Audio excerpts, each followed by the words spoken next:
हमारे बच्चे भी बाहर चले जाते हैं। हमारे बच्चे लंबे समय तक बाहर रहते हैं और उस समय उनके माता पिता, उनकी मनस्थिति और एक ये पूरी प्रक्रिया है जिसमें कि बच्चों को बाहर जाना है और एक बहुत बड़ी मशीन है जिसमें कि उनको डाला जा रहा है। तो इसका नाम है अनिवासी। अनिवासी जो बाहर जाते हैं वो अनिवासी हैं कि जो अनिवासी शहर की उस उपरांत बस्ती के विशाल अहाते वाले मकान में सिर्फ गर्मियों में आती है बाहर। शहर की उस उपरांत बस्ती के विशाल अहाते वाले मकान में सिर्फ गर्मियों में आती है बाहर। कैलेंडर के महीने और दिन न जाने किस जादू से सिमटकर तब्दील हो जाते हैं सिर्फ एक दिन में, जिस पर चुंबक की तरह चिपकती है उनकी आंख, जिस पर चुंबक की तरह चिपकती है उनकी आंख। महीनों पहले से करते हैं वे इस दिन का इंतजार और आने पर वो दिन सुबह तेज तेज कदमों से टहलने के बाद वो पहनता है अपनी सबसे अच्छी कमीज और पत्नी अपनी सबसे खुशनुमा साड़ी। वे पहुंचते हैं एयरपोर्ट पर जहां आएंगे आज उनके बच्चे अनिवासी। वे पहुंचते हैं एयरपोर्ट पर जहां आएंगे आज उनके बच्चे अनिवासी। आती हुई हर उड़ान के साथ बढ़ती है उनके दिल की धड़कन और टर्मिनल पर पहुंचते ही उस विशाल हवाई जहाज के वे लेते हैं चैन की सांस। निहारते हैं लाउंज से उभरती बाल लहराती अपनी बेटी को और सामान से लदे अपने पुत्र को इस सजग आशंका के साथ कि कहीं वे बदल तो नहीं गए इतने वर्षों में, ढूंढते उनमें पश्चिम में बिताए दिनों के साथ आए बदलाव के चिन्ह। पर मुस्कुराते हैं बच्चे वैसे ही अपनी जीन्स जैकेट और टी शर्ट के पीछे से, गले लगते हैं उसी उष्मा के साथ, बिखेरते हैं वही सुगंध बचपन की। अब उस विशाल अहाते वाले मकान में बिखरती है खुशी चारों ओर। चलते हैं किस्से विदेशों के और सुने जाते हैं कहा कहे। देर रात तक बनी रहती है आवाजाही, खिड़कियों से आती है नए नए पकवानों की सुगंध। बुलाया जा सकता है आपको भी बनाने अपनी खुशी में साझेदार। और तब आप देखते हैं कि माइक्रोवेव में गर्म किए गए ठंडे खाने से कितना स्वादिष्ट है माँ के हाथ का गर्मा गर्म खाना।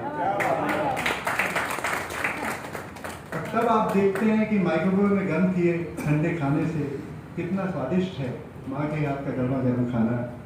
कि ठंडे सीलन भरे विदेश से कितना अधिक प्रसन्न था धूप में खिलखिलाता हमारा देश। कि घर भर में बिखरे सामान अस्त व्यस्त पड़े रसोई घर से कैसे झांकता था जीवन। कि ठंडे सीलन भरे विदेश से कितना अधिक प्रसन्न था धूप में खिलखिलाता हमारा देश। कि घर भर में बिखरे सामान और अस्त व्यस्त पड़े रसोई घर से कैसे झांकता था जीवन। तब एक रात जब सो रहा होता था पूरा परिवार एक ही छत के नीचे, अद्भुत शांति और सुखद संतोष के साथ, तब दोहराते थे वे बच्चों के बचपन के किस्से, उनकी स्कूली सफलता की कहानियां और आईआईटी में प्रवेश की कथा।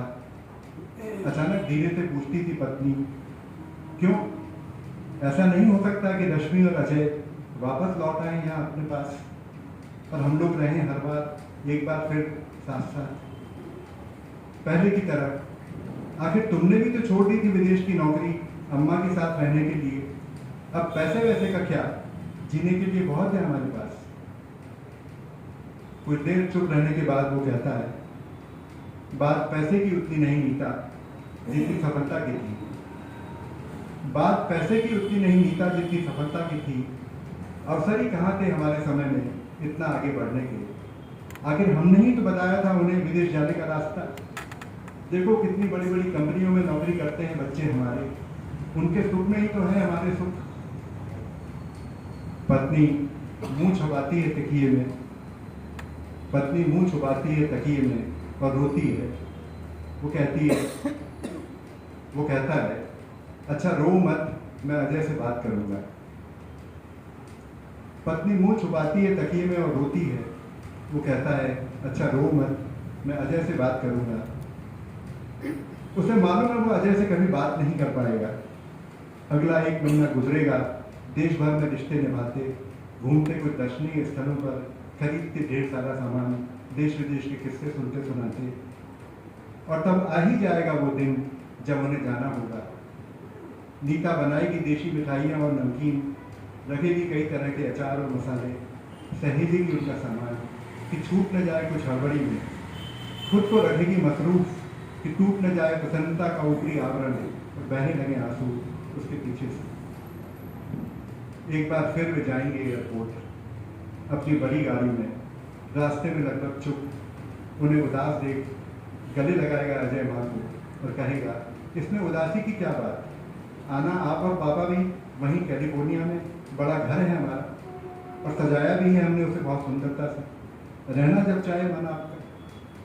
वे धीमे से मुस्कुराएंगे और रहेंगे यहाँ से दूर से। सामान वाले काउंटर पर खड़े रश्मि और अजय को, और हालांकि बोर्डिंग पास लेने के बाद बच्चों को होना ही होगा गुम सुरक्षा जांच की लंबी कतार में, खड़े रहेंगे वे लाउंज में करते उड़ान के जाने का इंतजार। उस बड़े हवाई जहाज के साथ साथ उड़ेगा उनका भी मन, लपक कर छूने को होगा आकाश कि जाने कब आ गिरेगा धरती पर। वो धीरे से कहेगा, चलो नीता घर चलें, और थोड़ी दूरी हासिल करेगा उससे कि कहीं देख न ले वो उसकी आंखें दब दब। उस बड़े हवाई जहाज के साथ साथ उड़ेगा उनका भी मन, लपक कर छूने को होगा आकाश कि जाने कब आ गिरेगा धरती पर। वो धीरे से कहेगा, चलो नीता घर चलें, और थोड़ी दूरी हासिल करेगा उससे, कहीं देख न ले वो उसकी आंखें दब दब। घर पहुंचेंगे वे निढाल जैसे छोड़ आए हों शरीर का एक हिस्सा पीछे, और करेंगे अब अगली गर्मियों का इंतजार जब फिर लौटेंगे जीवन और खुशी उनके जीवन में, उनके घर में। तब तक रहेंगे वे अक्सर बंद रहने वाले उस विशाल अहाते वाले मकान में अनिवासी।